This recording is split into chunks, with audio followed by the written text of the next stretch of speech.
What is up? It is Monday, December 16th. Just leaving the office. It says an accident and only 43 minutes to get home. One of these things is not true.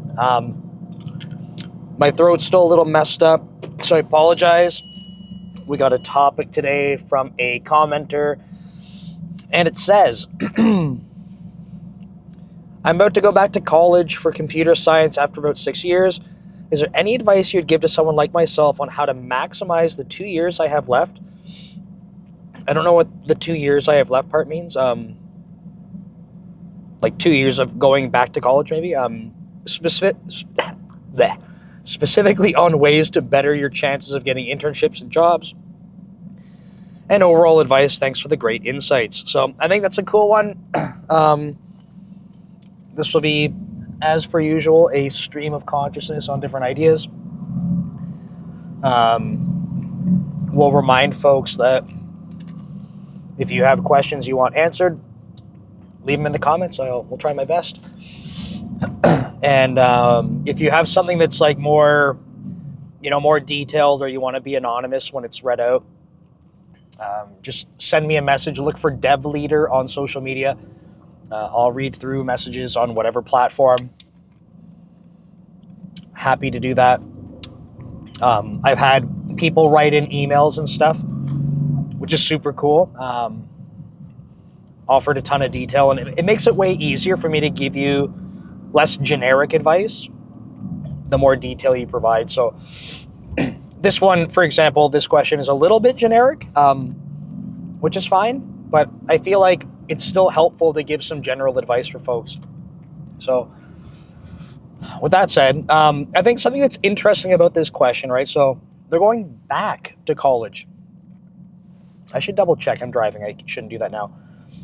I think this is how short my memory is apparently. I think this person's saying they're in the industry already for software development and going back to college for it.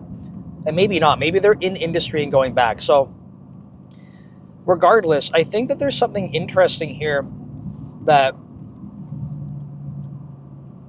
I don't know, like, I don't have like quantitative data to prove this, but anecdotally, I feel like a lot of software developers that go through college, university, what have you,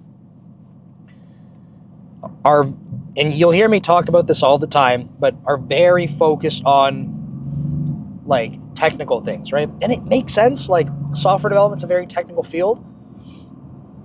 But like, I'm going to go learn about these frameworks, these technologies. Like, for me, I went to school for computer engineering. I'm going to learn about how computers work. I'm going to learn about the circuitry. I'm going to learn all these technical things. And the entire like experience ends up being hyper focused on technical things. And I think for a lot of people, they don't question it. It just makes sense, right? You're going to go be an engineer. You're basically talking to computers the rest of your life. Why wouldn't you want that? And it's because it's not true. You're not going to be talking to computers the rest of your life. I hate being sick. So something that I would recommend to this person that's going back, right, is like, on top of just first of all, congrats for going to school, for trying to, better yourself and going through learning process and stuff. That's awesome. I want to pivot away from just this like pure technical focus, because I think the schools do a really good job of just doing that for you. Like, I don't need to say, by the way, pay attention in your programming classes, because guess what? You're probably doing that. What I do want to say is I want to highlight these other opportunities that come up. So for example, if you're working in group projects and stuff like that, like, try not to be like, oh man, like, I got a group project, this is going to suck. I have to work with so-and-so from class. Who's going to be the person not pulling their weight? I hate doing this stuff. But like, I want to remind you that in real life, unless you're going to be an independent developer, you're going to be building software in teams. Okay, so try to think about the fact that like, it's a good opportunity to practice building things in teams. And it might, I don't know a good way to explain this, but I even know for myself, like when I was in university, I've explained this before actually, and maybe, I mean, if you're new here or I've only said it once, you might not have heard it, but university for me, my class was roughly the same people for 5 years straight. And it seemed like people were split between being very good at math or very good at programming. Some people were just geniuses and they were good at both. But it seemed like people were pretty split. And what would happen in the programming projects, like the group projects, was that I can remember having like friends and classmates, right, that were like, hey, like I'm good at the math stuff, so like I'm gonna go get a head start on the math assignments we have because they were, word problems and stuff. Like I'm gonna get a head start on that. You guys handle the programming. Completely unrelated classes. But what happened was that we would end up like doing the programming assignments basically in isolation. And then we would teach the other people how to go do them. And then they would teach us how to do the math, which isn't totally like terrible in terms of like some of these, soft skills and stuff. But I think there's a missed opportunity here, which is what I want to call out. Sorry, someone's trying to move over lanes and there's not space. So we got to make the space. There's this missed opportunity to practice actually building this stuff in a team. And I think that that's a really cool opportunity that in hindsight, like, I don't know, maybe I still would have done it the same way where it's like, we got so much work, we might as well optimize across things, across subjects. But maybe the constraints are different for you. Maybe you don't have like stupid math classes plus physics and circuits and stuff. You just like everything's software development related, maybe. Or maybe it's a reasonable workload. And if that's the case and you can try to balance building the actual software across the group, I think that can be a really cool thing to try, to pay attention to, and not like just be like, oh crap, it's another group project, right? So I kind of regret not actually doing that and practicing it. I feel like in hindsight, it probably wasn't that big of a deal for me because I don't think I have. I mean, I manage teams now. I don't think that that's been a sticking point for me, but I'm saying this because I suspect that for a ton of people, this would have been really good practice to actually try doing early. Okay, so that's one thing that I'd like to call out.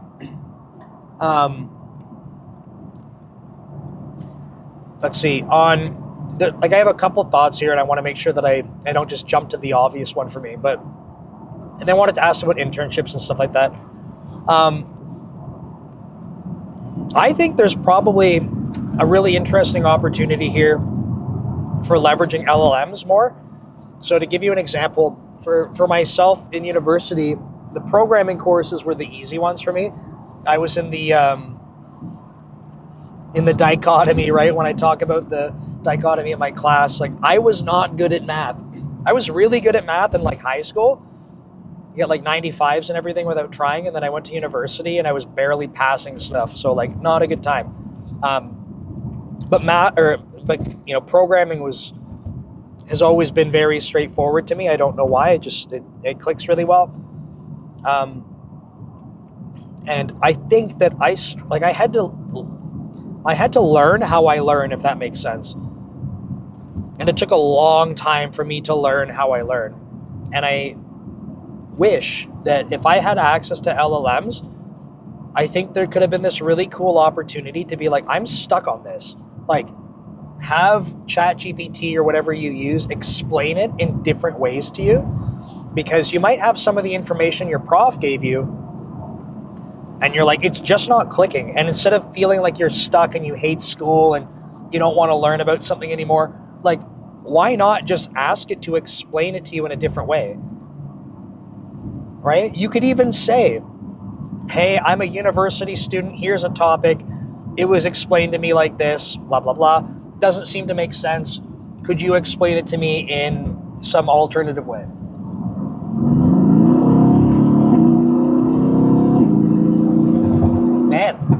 there's a lot of space to get to the fast lane. This never happens. I just went across all the lanes just like that. And every day I do this drive, it's like the dumbest thing to go switch one lane.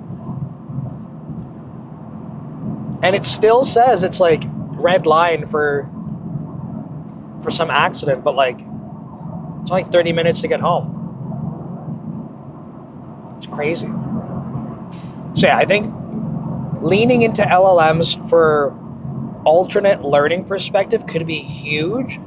And I say this as someone like, when I tell my story about why I went to university, it's because I wanted to be a professional engineer in Ontario, Canada. You need to go through an accredited program. There's a bunch of requirements for it. Like to this day, I'm still not a professional engineer by Canadian standards, or Ontario standards at least. And so I went through all this, and I remember being like, I don't like it here. And it's because I felt like it was like drinking out of a fire hose for information, but then all that mattered was that I had to go do well on my exams. And I learned throughout university that meant, as stupid as this is going to sound, that meant that I didn't have to learn anything. I just had to practice for my exams, and I could move on. So I didn't enjoy the learning process because I didn't understand how I learned effectively. And then I had to teach myself basically just do well on exams. And that's what's going to be what carries you. So especially if you have more project-based grades and stuff like, I mean, you might have a way different experience than me, but I feel like if I had access to LLMs, I could have found ways to try learning the material and not resented going through school. That's probably how I would frame that. Okay, I want to shift gears a little bit to talk about internships, how to make sure you're like taking advantage of your time in university. Not being sick would be great. So a couple things come to mind. So for myself, definitely biased here because I was in it's called a co-op program. So I had I could not graduate unless I went through internships, and they were every other semester. So I had 6 internships, or basically 2 full working years of experience from internships before graduating. And the University of Waterloo provides like this experience, right? So it's not a shoo-in. You still have to go apply to jobs, but they have like an internal portal where basically if there's companies that are interested in recruiting, they'll go post in the portals there. The students go apply, submit their resume, interview. So they still have to go do all the work and get the job, but it feels like you're not competing against the entire world, which I think is really important. So definitely a huge benefit to going to a school that has some type of support for that. It may not look the exact same, but it's not uncommon for schools to have something like partnerships with different companies to be able to provide like a channel of interns.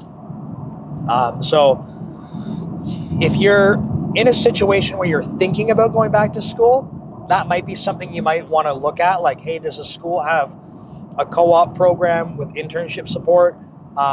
For this individual that wrote the question, I don't know if that's even a thing. And if it's not, what I also want to remind people is that doesn't mean that it's not possible.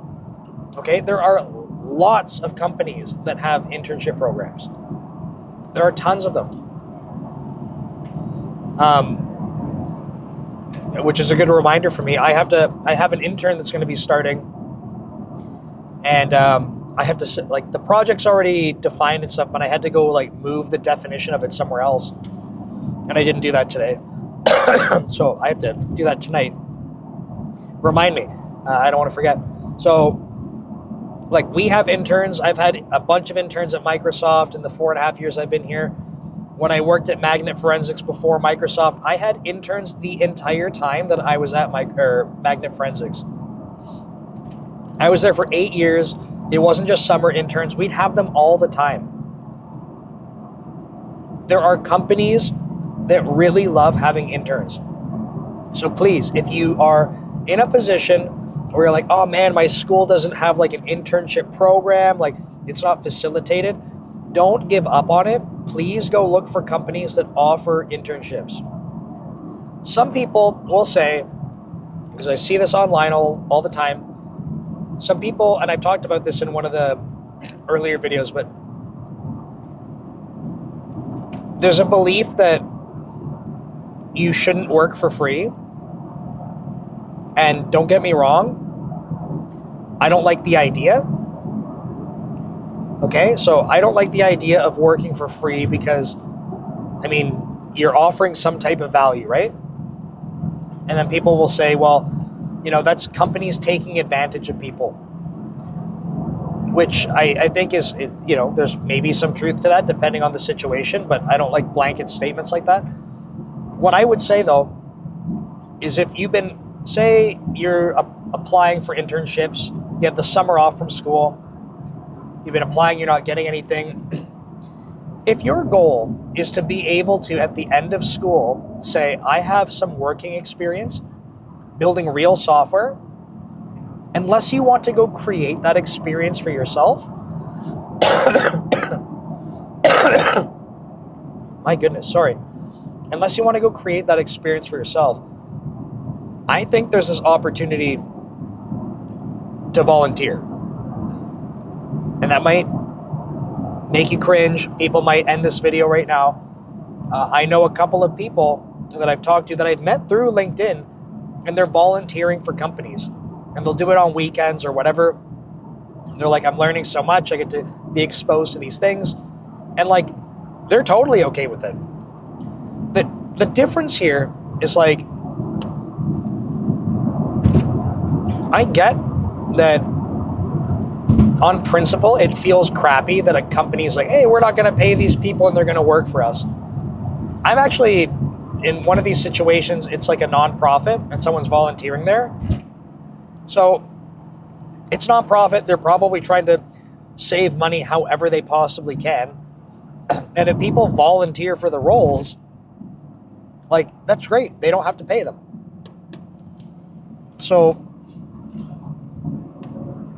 I think the big thing here is that someone's saying, like, I need the work experience because I want to have it on my resume.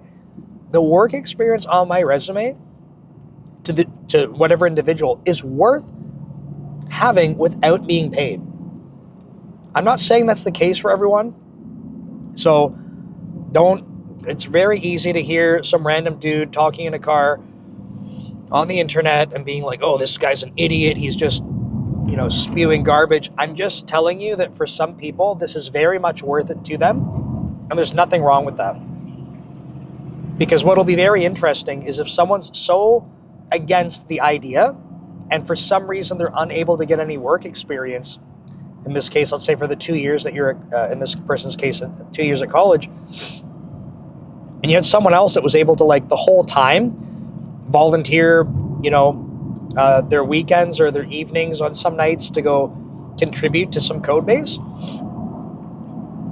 One of these people has that one stuck up, sorry. So did that one. Oh my God. Now I'm laughing and it hurts. One of these people has created for themselves a lot of work experience, while the other person was like, well, no, it's not fair. I didn't get paid. So I'm just saying, if you can find the paid internships, that's so awesome. Please do that. Please try for them. I think internships are so incredibly valuable. I've said this for my own schooling. I didn't like any part about school except the internships. Every time I had to go back to school, I was like, why am I doing this? Every time I had an internship, I was like, oh, that's why. Because I'm going to be doing this when I graduate. So I thought internships were incredible because it's actually real experience. So regardless of how you do it, please do it. Try to do it. I think it's some of the best experience you'll ever get. Okay, so this might beg the question, well, that's nice, Nick, but if I don't want to volunteer and I do want to apply, or even if I do want to volunteer, how do I get selected for this stuff? Like, how do I boost my chances? This is sort of part of this person's question. It was like, how do I get more out of my time there? Now, I'm going to leverage two people from the University of Waterloo that reached out to me to have some phone chats. And both of these individuals were afraid they were not doing enough.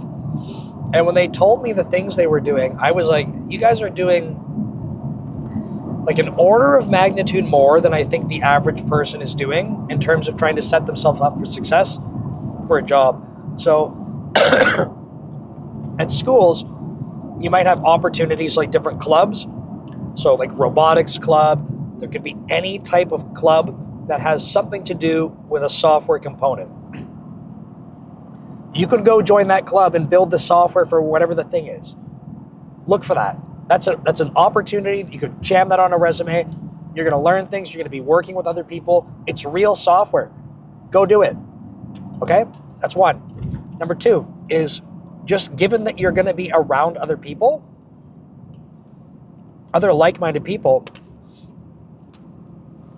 Oh, man. Someone's pulled over here, slowing us down. Sucks to suck, buddy. You're going to be around like-minded people. And remember what I said earlier about building stuff in groups, like your projects? You might be able to find some like-minded people that want to build stuff with you. And it doesn't have to be a business, but you could try, like you could go build stuff with other people. So being surrounded by other people that are also going through software development courses and stuff, like use that time to network. I felt like when I was going through school, this is one of the things I regret, but I remember being like, oh man, like, you know, it's computer engineering. I'm just like, and I'm obviously a very nerdy person. I'm literally 35 years old, driving home from work, ranting about software engineering. Tell me what's more nerdy. I just need to dress up as like a Dungeons and Dragons character or something, right? So I remember going through school and being like, oh man, like it's all nerds. Like I just wanted to be a kid still. But like it's ridiculous because obviously I'm a nerd. So why was I trying to like, you know, be like, oh no, I don't want to be around people from school. It's really, really stupid. It's such like a naive way to look at things. But I remember thinking that. And I regret not spending more time around people that are like, I'm sure many people that I went to school with went on to do amazing things in their career. I'm sure a chunk of them have been so successful that they don't have to work anymore. And I'm sure a chunk of them are in that position and still work and do awesome things, right? Like, I wish if I could go back that I would have surrounded myself with more of those people, networked, and just like tried to embrace like, hey, like we're going into the workforce together. Like, why not network with those people? Like as an adult, all grown up now, this is something I'm doing actively now. Right? I'm posting tons of stuff on social media. I'm networking with people on LinkedIn. I'm going to do public speaking when I can. I create courses for people. I'm doing a bunch of networking as someone who's outside of school now. And I just wish that I would have taken the opportunity when I was around other people in school. It feels like this huge missed opportunity. So I definitely regret that. This person is not even driving in this lane.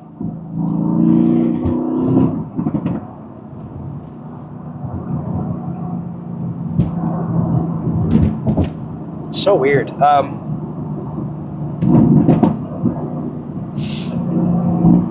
So that's something I would recommend. Please don't minimize the effect that, you know, building up a network and getting used to building a network can do for you. Because I think you'll meet tons of incredibly smart, talented people in school. The project thing I was talking about, like building stuff with other people, this could be another thing that you're using on a resume. Like, hey, I worked with a few people and we wanted to go build literally anything you want. And being able to demonstrate that you were building stuff in teams of people, I think is something that does stand out, right? Everyone else says that they built a to-do app, they built a calculator, they built a blog, and you get to say, we built a pick anything you want, and we did it as a team, we focused on these things. Like, that stands out, that's different. So I think that's a pretty cool thing that you can highlight. Talked about clubs. I'm trying to think what else.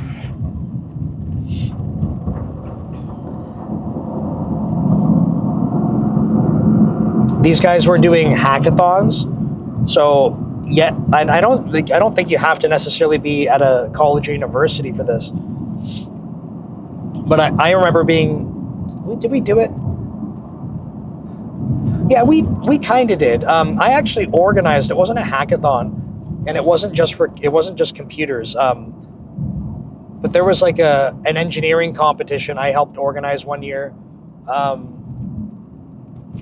which was a lot of fun. But that was just sort of like general engineering. But there's hackathons, right? Like when I was at Magnet Forensics, we used to sponsor, and so we'd go and we'd stay with the participants that were hacking up their stuff, and we'd go consult them, and yeah, it was cool. And again, you might be like, oh, that's just for nerds. I don't know, like, maybe that's a good takeaway from this, is like, that's something I regret, is being like, those are the nerds I'm not. But like, I don't know, man, those people are going out there, they're putting in the effort, they're building cool stuff. I'm sure they're not going to regret that. They're building tons of awesome experiences. Probably not going to regret that. So I don't know. If you're listening to this and like that's kind of resonating with you, and you're like, yeah, I don't want to be around people like that. I don't know. I would urge you to maybe think differently, because I regret kind of thinking that way. It's like a hard thing to say too, because like, I don't know. I don't feel like it was an active thought process where I was like, this thing says it's off too. It's crazy. Stop. I don't think it was an active thought process where I was like, nerds don't want to be around them, but I think it was more subconscious. So, so talking through this and having this realization that it's like I kind of avoided people. That feels bad to say. So don't repeat my mistake. Like I said, I'm very confident that many of them went on to be wildly successful. And I don't just mean like wildly successful because they made tons of money, but I mean like they probably got to work super cool roles, huge companies, interesting companies. I know people, well, I won't go into the details.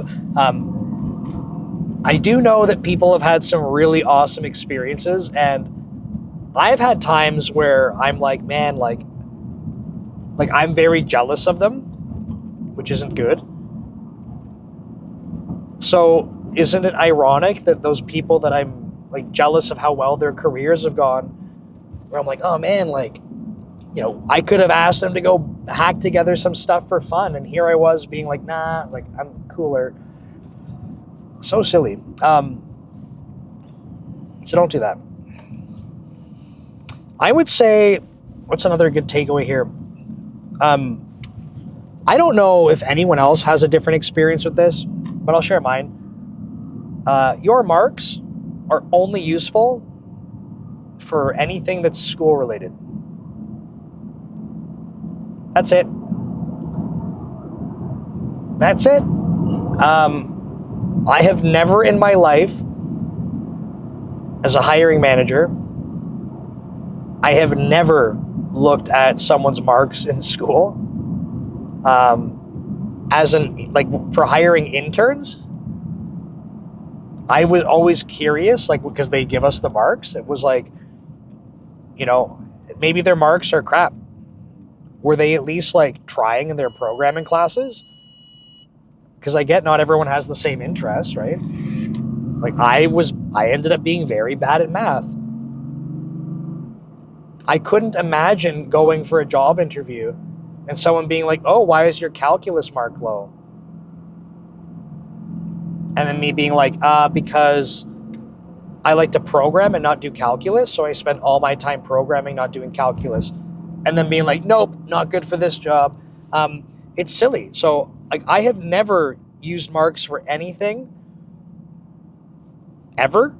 So I don't know. Like I think a lot of people put a lot of focus on them, but it's not going to dictate anything outside of school. So if you can keep your marks up, that's going to help you with scholarships and stuff. Hell yeah, like do that. Makes sense. But if you're like, if your entire life just becomes about making that number go up for your grades, it's kind of like I feel like you're optimizing the wrong thing. So I don't know if that's a surprise for some people. Like, for example, if you were to come interview at Microsoft, I'm not going to get a list of your marks and then go, "Oh, they got 95% in physics. Like, I guess we should hire them." It's just not a thing. So I would say try to do your best in school. If there's motivation for scholarships and stuff, absolutely, that's great. If the internship programs are offering up the grades to employers, that might be something where you want to be able to demonstrate. But I'm giving you my inside scoop that when I was hiring interns, I never cared. It just didn't matter to me. But, your mileage may vary. Hope this person hits the brakes or else we're dead. Good.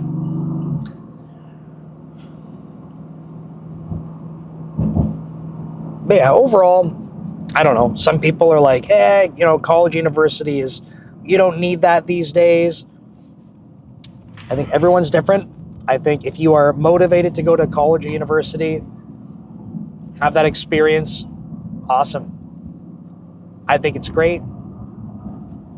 I wouldn't go back and change what I did. If I had to repeat, this is just my experience, I would go back to the University of Waterloo because I had an awesome co-op program. I would do it. I would get my 2 years of work experience. Hell yeah. But that's been my experience. So, I hope that was kind of helpful. Definitely try for internships. Definitely use the opportunity to try building things along the way. Participate in activities that are extracurricular that are related to software, because I think there's tons of opportunity for that. And it just feels silly to ignore it. And remember, the nerdy people are going to be the ones that probably are going to go build those experiences, right, for themselves. So don't shy away from that. I hope that was helpful.